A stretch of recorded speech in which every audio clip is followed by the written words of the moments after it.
Hello, ladies and gentlemen. Thank you for joining us tonight. This is Robert Swartwood. I am here with the USA Today best-selling and number one nationally best-selling author of Woman on the Edge and the instant number one national bestseller, Watch Out for Her, which was also one of the top 10 best-selling Canadian fiction books of 2022. That's pretty big. And it was also named one of Globe and Mail's top 100 books of 2022. Her novels have been sold to 11 countries to date. She lives in Toronto. Her latest novel is A Friend in the Dark, out recently from Amazon Publishing. Actually, just came out. So that's right. It's your favorite writer and mine, Samantha M. Bailey. Samantha, how are you doing? Call me Sam and I'm great. Sam, perfect. So yeah, so we want to talk about this new book that you have out, but anybody who watches this knows that I try to kind of go back even further. So we want to kind of start off with I want to talk about your first novel too, because I was looking, this was actually a while back. I think on Publishers Marketplace. It's called Woman on the Edge, but that was not the first title, correct? That was not the first title. What's interesting, so I'm terrible with titles, and my editors always find better ones. Always, always, always. So it was called Jump.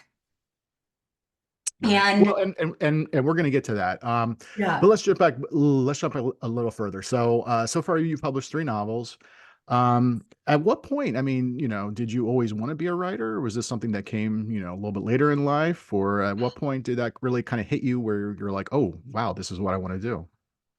you ready for a long story? Absolutely. I'll try to truncate it, but I started writing when I was 10 years old and submitted. I don't, did you just take a drink of like beer or something to handle my story? Is that So I it's been a long yeah, day. I did yeah, just chug some Red Bull, yes, but it's been a yeah, long go day. It has ahead. nothing to do with you. It's just I No. didn't get a nap today, so that's what it comes down to. Naps. So at 10 years old, I submitted my first short story to publishers, and it was my first rejection of many to come, but at 10, I didn't know. And then I wrote always, always, through high school and university. And at 29 years old, I wrote a list of what I wanted to do before I turned 30, which at almost 51, I now look back and laugh and laugh. But I wanted to make sure that I wrote a full-length novel. And so I did. Before my 30th birthday, I wrote a full-length novel and signed with an agent really quickly and thought my Carrie Bradshaw, Sex in the City dreams are all coming true. I went to New York to meet him. I was like, okay, everything is happening so fast. I will be that overnight success. Ha ha ha. Of course, we know that that's a fantasy, except for the very few. So he couldn't sell that novel, which was an edgy rom-com. And so I wrote another edgy rom-com, and he couldn't sell that either. We amicably part ways, and then over the next 8 years, I think I wrote three more books, and I couldn't get another agent for any of those books. And I kept going and I kept going because I'm very stubborn. And then finally, I wrote what is now Woman on the Edge, signed with my agent. But then we revised it for 3.5 years. And so by the time my first novel hit store shelves, I was 45 years old. It doesn't matter. I mean, really, it doesn't matter though what age, the book comes Yeah. out. There have been people there have been debut authors in their 60s. So it's, 70s, it Barbara happens. Yeah. Conray, USA Today bestseller, 70, her debut came out. Yeah, it's credible. So that story when you were 10, do you remember what it was about? Do you still have it? Um, I don't have it, but well, actually, my parents probably have it somewhere, but I do remember it. Yes, yes, yes. Do you want to know? Yeah, yes. I mean, well, Oh first of all, God. I mean, Okay. like, you wrote the first story when you were 10, but like what were you reading then? Or like, like what was the inspiration where you were like, oh, I have a story that I want to tell. I always read between like romantic comedy and really dark murdery fiction. Always, since I was young. I always liked the dark and the light. And I think that's my entire personality is I'm a light person who writes really dark stuff. But so that book, that short story actually was called Freddie the Flame. And it was about a flame who was very lonely because everything he touched, of course, would be set ablaze. And so he couldn't have friends and he couldn't, really live a life outside of isolation. And suddenly, though, he gets a job on a train, heating up the coal. I don't know if there was coal back then, but he, is heating up the coal on the train. And so he gets a job and he runs into Frida, his ex-flame from his former, I don't know from where. And they live happily ever after. So I think it was clearly a story of somebody who probably felt lonely. Myself, I was a very small, I'm still a small adult, but I was a very small child who read a lot, had my head in books all the time, didn't really find my voice until I started, writing and reading more, I think, as a teenager. And so there was, I think, so much of me in that, in that story. So, like, where did you submit it to? We have a publishing company here, Kids Can Press, and it's for children's literature in Canada. And yeah, nice rejection. It was a lovely rejection. That's good. All right. So then you end up writing those two, you said rom-coms Mhm. and the three other novels. I mean, I guess at what point did you start to transition more to, the suspense side of things? Or When I was Woman on yeah, the Edge like the first one you did? I started to write darker and darker women's fiction. That was what became after I had kids. I started writing darker women's fiction. Woman on the Edge was a dark women's fiction. I wanted to write suspense my whole life. And as a teenager, I wrote short suspense stories, but I was very scared to write suspense. The plotting seemed daunting to me. I was just really scared. I was very scared to do it. And when I signed with my agent, it was my agent who said that Woman on the Edge should be a thriller. And we turned it into one.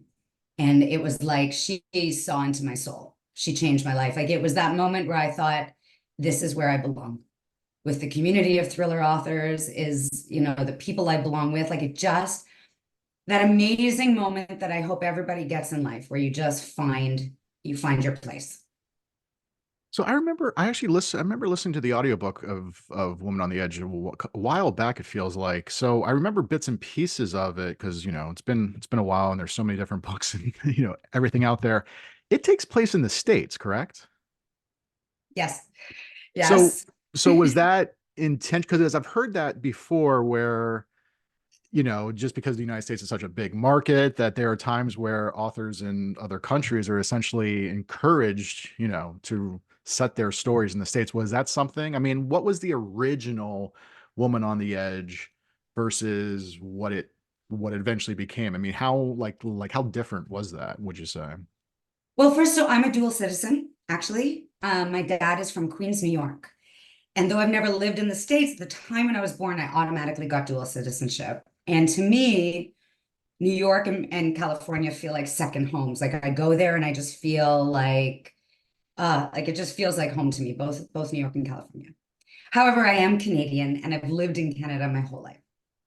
Um, I decided to set it in the States because one of the rejections I got on one of those rom-coms that I set in Toronto, and it was a long time ago. But one of the editors said Toronto's an obscure location. And it stuck with me. And now I think, God, we're like Hollywood North, Yeah. like this is where there's so much happening in Toronto. But at that time, it was a different world. And I don't I don't even know if did the internet exist? It might have existed, but it actually probably existed, but it wasn't the way it is now. With social, it just wasn't like that. So we weren't as able to experience the world as we did back then. So or as we do now. So yes, it's stuck in my mind. And I wanted to write something set in the States because I wanted to reach a wider market, or at least a place that more people would feel a connection to. But also, I find I can't write stories or have not been able to write stories set in my own city. Though watch out for a set in Toronto. It's not set where I live, close to downtown. It's set in the suburbs.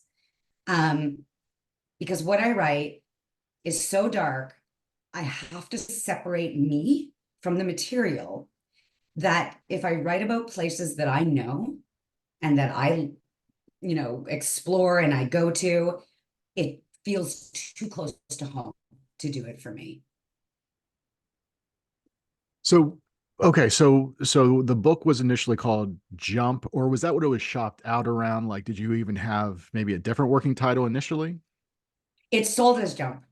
Oh, and Okay. the original, I think Jump was mine. We liked it for a very long time, but it didn't have it didn't have the sizzle that Woman on the Edge has. And the double on all my titles so far have a double meaning to them. Oh, I always love, yeah, I try to do the same thing too. I love when you Yeah. have, you have different meanings to titles. Absolutely. Yeah. Where did you set your books? I mean, primarily, I'm American, so essentially I just, set Americans. I mean, growing up reading Stephen King, usually I would just, set it where I live in Pennsylvania, but oftentimes, but I mean, there are times where, some of my thrillers, they'll take place, there'll be some scenes, in maybe in France or wherever else. But primarily they're placed in the United States. Um, Yeah. but again, that's also a very just, you know, a very just arrogant American thing, I guess, where it's just like, oh, it never really occurs to me, like, oh, I'm gonna write a story that's set in some like Canadian town. I just, Yes. I mean, not that I would be against it. It's just for whatever reason, it's just, just yeah. But I was just curious because again, I have heard that from other authors where, which is weird too, because you'll have some other books that are set in, what other countries. You have a lot of Swedish authors who, a lot of Swedish crime authors, and they have them, and they're huge. It's not like the Yeah. publishers. So it's always weird how publishing works. Yeah. I think now for me, it's simply I like to separate myself from the books, but also I love to learn about new cities. So if I set it, my Friend in the Dark is set in Michigan. I haven't been to Michigan. Um, and the one after that, my fourth book comes out March 2025. It's set in LA. I did actually get to go to LA in January. My very first research trip to travel for a book. It was incredible. But I love learning about new places, and I like to follow the little Google dude, around on the map. I like following him and seeing the scenery. It's I don't know. There's something about online research that I find really exciting. Yeah, I've said that before too, where sometimes you'll have the authors and God bless them, but they'll be like, I went to Africa and stayed there for a month for research, and it's like, well, if you can manage that, great. But for most Yeah. of us, yeah, Google is really where it comes down to, Google Street View. The now, nowadays you can really put yourself there on that street in France or in Paris or wherever to try to make some, to make it somewhat authentic, because you can say like, oh, you're on this street and you passed by this thing that's actually there. So for people who are aware, well, then do you find when you're setting things in actual places versus maybe making up a town? I mean, have you ever done that where there are times where like for me, like I'll set it if it's like a small town, like basically I just create a town. So I don't really have to worry about the geography or anything for somebody who might live in that town being like, well, that's not right. And then I got to deal with an email with people being like, there's not a post office on that street. Yes, yes. I well, first I make up street names in all my books. All the residential streets are made up because I'm afraid somebody will like go to the house on a real street, and I don't want to put anyone at risk, or I don't want to invade anyone's privacy. So I make up all the residential street names. But I would love to do a fictional town, and I would love to do a fictional small town. that is on my list of things I so want to write about, because small towns, oh, they're fascinating with all the secrets lurking, beneath the surface. And to make something up like that would be really fun. I think that is definitely really fun. So, Woman on the Edge. The cover is a pretty iconic cover for people who have not seen it. I can't imagine at this point no one's seen it, but it and some publishers do this, and yours did, and I think it really works. Where it kind of has like, I don't want to say a tagline, but it's like a little, it says she gave you her baby and then she jumped. Now, was that something that marketing had come up with? Was that something that maybe you and your agent before when you were shopping it? I mean, like, where did that come about? That little hook. I think my editor and I came up with it together. I think I may have had something similar on it in my pitches. And then over time we, tightened it and tweaked it and um came up with that by the end. I think it was my editor and I. We worked really closely. I've worked closely with all my editors so far, or both my editors so far on my book. So it's a really good relationship of back and forth and brainstorming. And so, speaking of covers, Watch Out for Her also features an individual in a yellow jacket. Just like, was that, you know what I mean? Like, was that coincidental, or because I mean they're separate stories, correct? I have to show you something because that's very funny. So I have the most amazing readers in the world.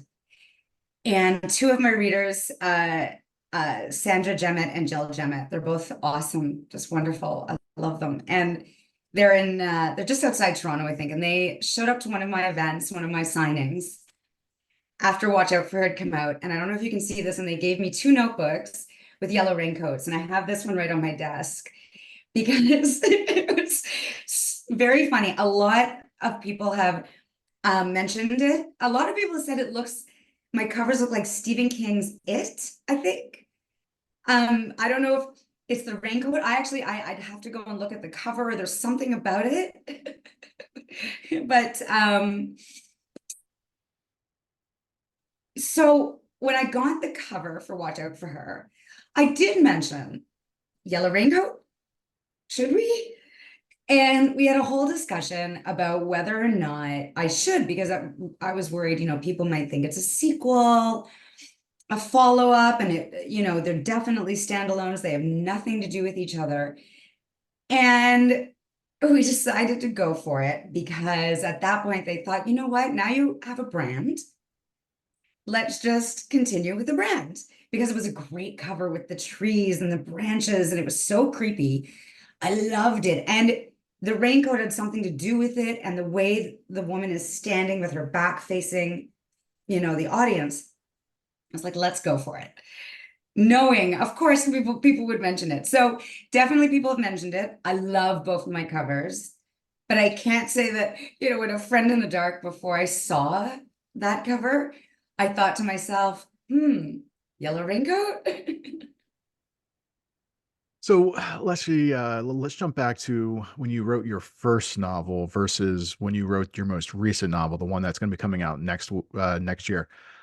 How much would you say you've changed in terms of maybe your writing process or just even your style? I mean, obviously they're different genres, but just in terms of, one word after another, have you found, because sometimes people will say, the first novel is the hardest novel to write, and other people will say, the 10th novel is the hardest novel to, I mean, so like, where are you in terms of maybe your process or just, how things stand just in writing wise? They're all hard for me for different reasons.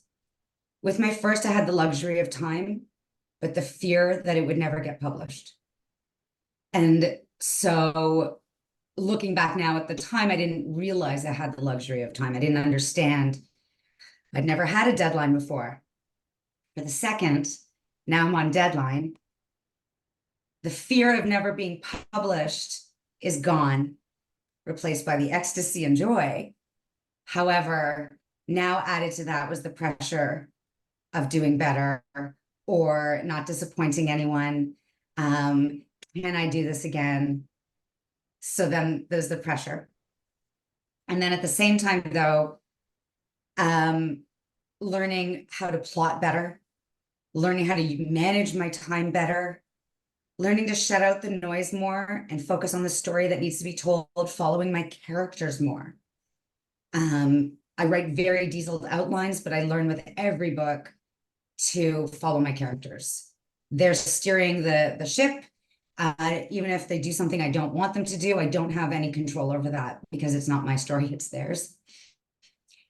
And then with Friend in the Dark, I learned to be brave, to take risks that I knew might be divisive, to go for it. I always go for it, but to go for it with everything I had in me without fear, and worry and shame, any of that, just because there are some spicy scenes. This is a spicier thriller than I've written before. I think it's probably my darkest in many ways. And so I learned that. And then now that my fourth book is due in 2 weeks, I think I've learned much better to manage my time. And I've also learned to take breaks, or I will drive myself into the ground if I am trying to work 12-hour days and I'm trying to do it all the time, that I simply cannot do it, and to give myself grace to take those breaks. Right. So jumping back though to Woman on the Edge, and maybe you Mhm. did answer this, but I missed it. But Oh, maybe. you said it was a dark. Initially, it was a dark, women's fiction, and then your agent said, Let's make it more of a thriller or suspense." So like again, like what was the initial maybe inspiration behind that? Like what was the initial story versus what it became? I guess my question is like, what was that process in terms of essentially just taking the story and changing it enough, that it became what it became? It became a big book. Yeah. It started off as a woman that a stranger hands a woman her baby before jumping in front of a train. And so the story was always that. It was always that story where, a woman comes up to another woman and says, "Take my baby." And it was always, the first line came to me before anything else. It was, "Take my baby," and then she jumps in front of the train. Um, what changed was what happened to the woman who jumped. What happened to her? And did she jump or was she pushed? And that is where the suspense and the thriller part of it came from. Um, and who is this woman who caught this baby? How do they know each other? So all of that became more mysterious, with more, twists, and their relationship became more suspenseful as opposed to where the relationship was before. And I'll be honest, sorry. Excuse me. I'll be honest that I don't remember what it was like before it became a thriller. Because to me, now that I've been doing this for 8 years of writing thrillers, 8.5 years, it feels like I've always done it, if that makes sense. Like I don't remember much about my rom-com life. I loved it, but I don't remember writing those stories, the feeling I had. Could you ever like revisit any of those older rom-com ones and turn them into a rom-com dark suspense type thing? Oh, well, I'd love to write a dark comedic thriller. Amina Akhtar writes these wickedly hilarious thrillers. I'm reading one now, Lisa Kusel, if I'm pronouncing her name correctly, the widow on Dwyer Court. Anyone who can write a darkly comedic thriller is just, yeah, brava, bravo, brava. I, for me, there are no wasted words, but I also don't like to go backward. I only like to go forward. Yeah. Yeah. So what about short stories? You said that, obviously when you were 10, you had written your first short story. Had you written other short stories? Had you published any of those? Do you still maybe dabble in short stories every once in a while? I published a short story in an anthology, oh my gosh, in like 2013, maybe. around then, so a really long time ago. I haven't written a short story since. I'm not counting it out. There's just been no time. There's just been no time for me to dive back into that part of myself. Yeah. Um, And also they and don't really make you much money either. It's one of well, those I things, think there's not really much payoff. I think, if you write short stories in an anthology, I think that's brilliant. I like that idea because I really love the community aspect of it. So, and I think, there's, yeah. Yeah. Yeah. So, well, let's talk about A Friend in the Dark. So this one is set in Michigan, which you said that you've never been to. So I guess let's start out with, uh, can we talk about maybe like where the inspiration came for that? Well, before we start, how about just kind of telling us kind of, everyone like what the book's about, and then maybe just like if you can remember without maybe spoiling anything, like what maybe the seed was for it, and then why Michigan of all places, like, with especially with you not having ever really been there before. Is just curious, like specifically picking Michigan. So I'll start with Michigan and then I'll go to the inspiration. Like Chicago, Michigan to me feels enough like Toronto in terms of the weather, the diversity, the landscape. It felt like a city I would know because it was similar to Toronto in that sense, and Chicago too. I love New York, but I don't think I'd be comfortable writing a book about New York because I think unless it's someone like as a tourist in the city, because I think you have to really know that city through and through to write about it. It's why I went to LA for my next book. LA too felt to me like a city I had to visit. I didn't think I could get the feeling of it online. It's too different from Toronto. And not that Michigan and Chicago aren't different from Toronto, 100%. I'm sure they are. But it was just, especially the weather, because I think weather um, lends itself to how people communicate, how we relate to each other. If you go through winter, you have a certain sensibility, I think, than if you live somewhere where it's sunny all year round. So that's why I chose Michigan.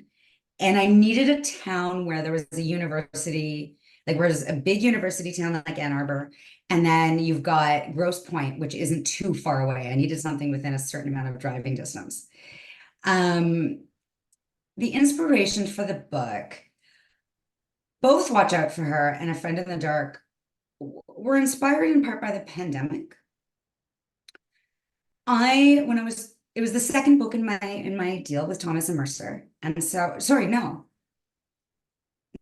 Hello, Juliet. My next one is the second book. You know what? I was going to sell it on proposal. That's what it was. Oh, goodness. So I was going to sell it on proposal. And knowing I was going to sell it on proposal, I had to come up with something, a very strong premise, and a strong premise that had meat that I knew I could write a whole book from. And I was thinking, all the people I speak to, all the people I've communicated with, all the isolation of the pandemic, that throughout the pandemic, online communication became everything for us. It was all we had. We were so hungry for connection and so desperate for connection. And I thought, there's something there. There's something about that hunger and that desperation that makes you possibly ignore the red flags and not really it just makes you be a little more reckless with yourself, and because you feel that safety of being behind a screen. And then I thought about all the people, especially author friends. We all become close really quickly and develop these deep, deep bonds because we all have the same dreams and the same goals, sharing this experience that other people can't understand what that's like, to share this experience of being an author. And so you get so close so fast. And over mostly DMs, I find I'm having these really private conversations with people I've never met. Some of them I've never seen their face online. That might not even be their real picture. Like it just, and then I was like, this is so interesting. People instantly becoming so close so fast in such a short period of time online. And then I thought, what if you're connecting with someone you haven't seen in 20 years. And in essence, kind of the one you never got to be with. And there's this, and there, from there, the story unfolded. So let's talk about the point of view. You have oftentimes you have the narrators. You have a narrator that does the first person, and then you have a narrator, or you'll have like a point of view from a third person point of view. Like, how do you? Is that something that when you were thinking of the ideas that you have that character and you know that, okay, because like sometimes certain authors they'll do maybe first person for two or three different for narrators. I mean, at what point do you, or like, is that something that maybe you've played around with, where maybe you started doing that where there was two first person narratives and then all of a sudden you're like, oh, that's not really working and you have to go back? Trying to remember, Woman on the Edge was, we went through so many revisions. I mean, there must have been 20 tear down and rebuilds over the course of 3.5 years. But I think there were definitely tense changes. And I think I may have changed one of them from third to first. And I'm trying to remember. I think Morgan may have been in third person when I first started. And then I found that I loved that structure. And in Watch Out for Her, I did something very similar because it worked the same way where I did first and third. And I liked that I do first for the first character I introduce. She is the one who has a closer connection to the reader, more of her present day story and what is happening to her now. So it makes it much more active. I use close third person because while I want to have that connection to the reader, there is a little bit of distance because their story is often told in the past tense, or if it's in the present tense, there's a little bit of separation because perhaps their story is much, much darker, a story to tell. And so that kind of separation is needed. Sorry, I'm trying not to give spoilers. So Yeah, no, absolutely. yeah. So obviously there was a lot of more work, Woman on the Edge went through a lot of changes from what when you initially wrote it. But then with your second book and then, with A Friend in the Dark and then the one that's coming out next, do you like, if there's like with a twist or, how the book ends, is that something that you have a really good idea when you start the project? Because I know you said about outlining, or are there times where when you get to a certain place, how you think it's going to end might not be how it ends, or maybe you come up with a better, I mean, like, I don't know, like how confident, I guess, are you when you're starting that the book that you envision is going to end up just like you imagine it, as opposed to, oh, you know what, it might change here and there. Not confident at all. At all. I have 20-page outlines and I do my best at that time to lay out the story with the tweet, everything to lay out this story. But over the course of writing, and sometimes with revising too, when I get edits, it is only over the course of actually writing this book where I truly know who these characters are and what their motivations are. And that I truly understand what this story is actually about at its core. And so there is a lot of change. The major twists tend to stay the same. It'll be smaller things that change. Their actions, I find, tend to change. I'll move scenes around. Scenes that I thought would work are like, okay, no, that makes no sense now. And I remind myself constantly when I'm writing, follow the story, follow the story, follow the story. Don't look at that outline anymore. Follow the story. What makes sense for who this character is right now? And that next chapter, this chapter you're working on, what is the point? So for me, the point would be move the plot forward, to be propulsive, to present something new, perhaps to resolve something that has already been introduced to close a thread, perhaps. So I think I have to think of all of those things, but it has to be based on who the character is at the moment that I'm writing it. So those outlines are all well and good, but yeah, they're more maps, and I can't really read a map very well in real life, so. So did you, I don't want to say it. So obviously your very first novel is completely different from what you're writing right now. But in terms of you as a writer, if you could go back and, tell that young Sam, like any type of advice, whether it's publishing, whether it's just writing in general, I mean, like what would the main thing that you would want a young you to kind of know, where you feel that, something that you've maybe either mastered now, or you feel like you have a better grasp on it than when you had that, you might be able to save, a young you a lot of time in terms of just your career, or at least trying to find your voice in writing? So first I'll say there's, I think, a few things. Have no expectations, because those expectations will crush you. Everything that's happened to me, good and bad, have been things I never saw coming. I never imagined happening. My books, the two, hit #1 in Canada. Never, ever, ever in my wildest dreams could I have anticipated having two #1 books or a USA Today bestselling book. Like ever, ever. To this day, I can't believe it's happened, and it feels surreal.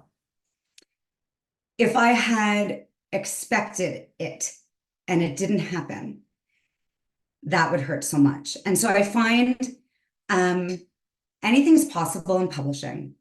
Anything's possible. Who knows what's going to happen? So I don't have expectations. I have a lot of hope, but I don't think like I need to get this and I need to get that and I have to have these things, or I won't feel whole, because they may not happen, or they may happen 20 years down the line. So that would be the first. The second I would say is find your people. Find your people, because that will be your best support. The writing community, I've said it, a few times, it's everything to me. The other authors, we are so good to each other and for each other. We need each other. I love their books. I've read one of yours and I loved it so much, so much. I think if finding that kind of community and just the people that you feel like you belong with is such a huge, important thing when you're going through the arts, because putting your work out there to be revered and reviled in equal measure is very difficult. That's very, very difficult thing. And understand that the magic is in the revisions. Yeah, how much revision would you say you do? Well, I guess my question is, and I always ask writers this because I forget how long it took me to really accept and understand. You let once you accept that a first draft is always going to be bad, I feel Yes, like it's yes, easier to write that yes. first draft, because I feel like oftentimes writers will come in and they want everything to be perfect and they want their first draft. And it's like first draft is never going to be perfect, no matter how hard you try. So oftentimes I've gotten into the whole like kind of Nora Roberts vomit draft where I just sit down and just write out. Like I don't even look at what I wrote the day before. Like I just want to keep the story going, going, go. And then, which kind of makes the revision process a little bit harder, because then I have a really, really sloppy first draft, but then, Yeah. it's out there. It's, I write it really quick. For you, I mean, do you know like how many drafts do you typically do, or is it more of a case by case basis for the book, or, yeah, just like, yeah, what's that process like in terms of the revision? It's a good question. I think case by case process. Um, when I draft, I do a little bit of everything. I write full out, but then I edit.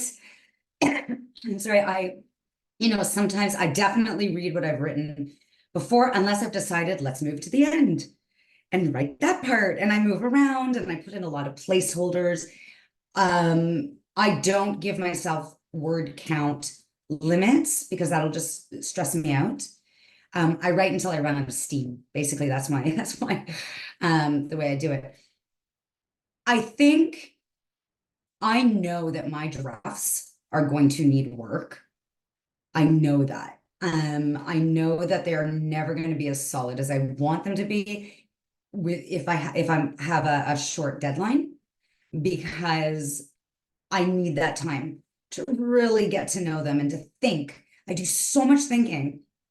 I was thinking the other day, like I have this incredible book in here, but now I have to get it onto the paper. I voice notes, constant voice notes and draft emails, putting all of that together into a draft. By the time I hit my deadline, I'll have a solid draft. I will have a solid draft, but it won't be done. And I know that it won't be done. And I welcome those edits. I love the edits. I love what I can't see. I have a critique partner. So I love when she tells me what I can't see because we can't see what's missing in our own work much of the time. Or we know something's missing, but we don't know exactly what it is. So with the voice edits or the voice memos, do you ever find yourself, and I've never tried this before, but I know other writers who have, where they, instead of typing, they'll kind of just Yeah. dictate out Yeah. and more or less kind of like let that almost like, speech to text as opposed to Yes. just typing or doing that. Have you ever tried that? I've tried that. I do that a lot, actually. More so with this last book that I'm writing, more than I've ever done before. Yeah, I'll do dictation, and sometimes I'll do speech to text directly. If I find that the ideas that are so here and I'm having trouble getting them out because there's so many of them, I'll use voice to dictate it into the document. Yeah. So, all right. So, okay. So the most recent book is A Friend in the Dark that just came Yeah. out. I guess technically came out this month, correct? It was Amazon First Reads last month. So Yes. this is the first month it's been out. Perfect. And then the next book that's going to come out, I think you mentioned the title yet. Were you allowed to do that? Has that been announced I yet? I did. So it's on Goodreads. It is on Goodreads Okay. if anyone wants to add it to their TBR. But the working title is Hello, Juliet. But because I came up with that title, I suspect it might change. And so whenever I talk about it, I say working title, book four, just because Right. I don't want to get anyone to get married to that title and then it changes. So it is called Hello, Juliet right now. And I don't want to, obviously it's a year away, so we want to talk too much about that. But I'm assuming it's also like a dark suspense, just like the rest of these types of books. Yes, it is a dark suspense. It is younger characters than I usually write.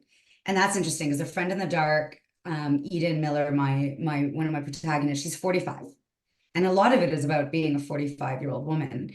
Um, and separated, empty nester. So the characters are younger, and I love that process of writing, characters that are a little younger. And like I said, this one takes place in Hollywood, which it's the celebrity book I have wanted to write my entire life.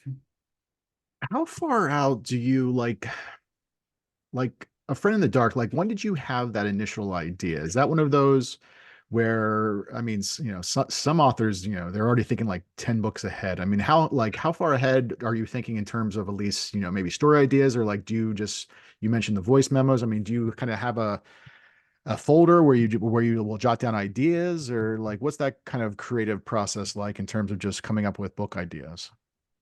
I'll definitely jot down ideas. I will. Because I always know that I'll have to write the next book if I want to make money and I want to stay relevant and I want to have the career that I love so much. I have to keep writing. So I'll jot down book ideas, but I won't think too much about it. I'll just jot an idea down. I'm a very one step at a time kind of person, or I've learned to be. Actually, I wasn't always like that. Publishing has taught me to be a very one step at a time kind of person, and I can only focus on the now. For me to write the very best book I can, um, I have to stay in the present with it and not think about any of the future books that I want to write or the story ideas or anything. It has to be my books consume me. Whatever I'm writing consumes me, and I have to let it consume me. if that makes sense. I don't know. Do you feel that? Do you have story ideas, like 10, 20 story ideas from now? Yeah, I mean, I had this conversation before where I try not to write down my ideas because oftentimes I feel like if it's an idea that's worth writing, it's an idea that will stick with me. And I do have book ideas that have been in my head for like over a decade, and I just don't have the time to write them, but they don't go away. And so I always feel that that's a good thing. In fact, sometimes I almost feel like the entire book is are like like I know how I want to start it, how it's gonna who the characters are, how it's gonna end. And then there's other times where, there might be ideas and I like a week goes by and I completely and I just so and of course, with my agent, like I might picture things or I might so like it gets written down in a way, but sometimes I just like to just kind of like let things kind of settle in the back head. At the same time, and again, I don't have the luxury to do this anymore, mostly because, with so many different juggling projects. But there were times where like I just might have a little bit of a seed and just sit down, not knowing whatever I'm going to do with it. And then I mean, like one of my very first novels, I mean, this was like, I think I was right out of college. I was still living at home at the time. Like I wrote 90,000 words in 3 weeks. And all I knew was, chapter one, and I had no idea Oh what was my going to happen. I had no idea what God. the characters were. I just sat down and just, ran through it. And I love doing it, but it's one of those things like nowadays with everything else going on and, being under contract for certain projects, it's like I just don't have that luxury because like time is so limited that, but I mean, I would love to just try that again someday, like having no idea, just like, okay, here's a character, let's see what happens. That is, you said like the luxury of time. I understand why pre-published authors don't see it as a luxury. I didn't, because you want to be published. You want to be published. You want to get into the field. You want to have your break. You want to get your break. But if I have that luxury of time, I would get a cottage on a lake in, Ontario somewhere. We have these beautiful cottages on the lake, and I would hole up, and that's exactly what I would do, is just let the story fall out of me. That, just yes, that sounds so glorious. I love that idea. But 90,000 words in 3 weeks, I almost passed out when you said that. Like I can't even, I'm not a fast writer. And so that I'm a fast reviser, but I'm not a fast writer.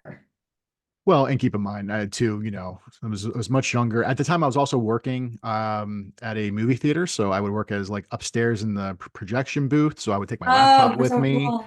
And then also I was subbing at the time too. So there were times where actually there were some days where when I was really rolling, they would call me to go in and I'd be like, I'm not feeling well today. And I would just like use the time to say, so again, it was one of those things that more like a younger writer with like no responsibilities Yes. could do.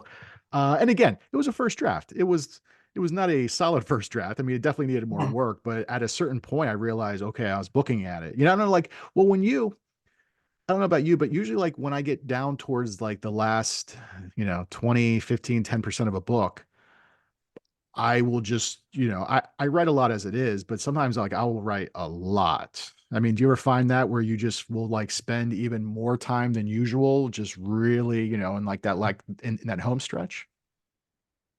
For me, first, I find the home stretch makes me really sad because I'm coming to the end. And I've lived, you've lived with these characters for so long, they're real people. And knowing like there's grief, I think, like in letting them go. And so when it comes to the end, I almost hesitate to do it. And so I'll need to set aside like a good few days where I know I'm just working on the end. I'm just working on the end because I almost don't want to get there. And then I'll prepare myself and then I'll get ready. And then, yes, I will write those endings over and over and over again. Um, because I want to do justice to the characters' stories. And endings are so important. And yeah, my so much work goes into all of it, obviously. But I think the endings, yeah, that's it. The endings are a big one. The endings I find the most emotional for me. I can't hear you. Sorry. Sorry, there's noise in the background. I've been muting my mic. So do you find yourself But you said with outlining, I mean, do you oftentimes though you kind of prepare yourself when you're doing the outlines what that ending is going to be? Yes. And a lot of times it is true to the outline, but the way it gets there changes. And then developing it and developing it according to who the characters have become from the beginning of this book to now. Um, Trying to make sure it's not a Scooby-Doo ending, like an ending where it's like, whoa, this is how I did it and why I did. So trying to make sure that it is as fully fleshed out as the rest of the book, but that it's fast paced enough so that, it's not lagging. Yes. Yeah, I do. I definitely from the outline, I will know the ending. It's just I have to get there. Yeah, absolutely. So our time is coming up short. So uh everybody, again, the new book is A Friend in the Dark, Amazon Publishing. It's out everywhere. Also, of course, in audio. So if you have an Audible account, you can download the audiobook. Um, and then the new one is coming out. You said March of next year?